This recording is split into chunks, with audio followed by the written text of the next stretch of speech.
Lagi siapa tak berhenti lagi? Oh, tak berhenti. Pasal apa tak berhenti? Bos ada drifting lah di Brunei. Kau nak naik dengan saya? Nak. Siapa sini tak berhenti dengan aku? Cakap. Tak berhenti dengan kau? Pasal? Hang pasal lama tak buat drift ingat kat sini yang tak buat drift Aku nak teringin ingat. Buat sekali ingat drift kat Brunei macam mana? Keluar roundabout sikit, polis. Keluar simpang demi, polis.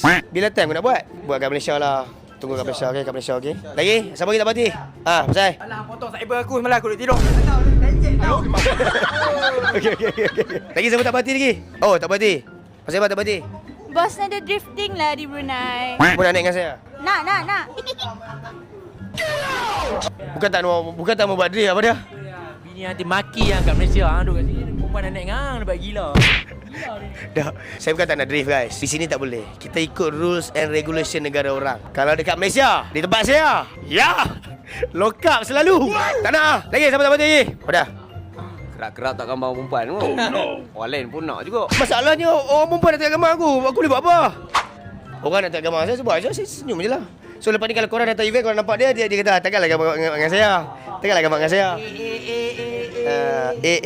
Lagi, ada tak berhenti lagi?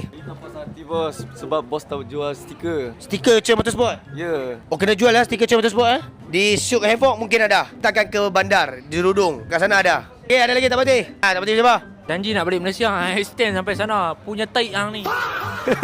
Betul-betul kami dah balik Malaysia dah. Tapi tak jadi balik Malaysia. Kami extend. Kita dapat calling daripada orang bandar.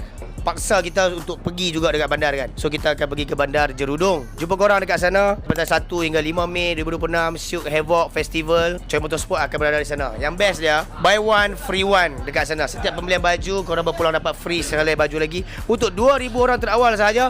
Because 2,000 helai yang disposer tu ada someone ni, dia spend 2,000 helai, dia bagi percuma untuk orang Brunei. So korang kena datang 2,000 orang yang terawal. Assalamualaikum.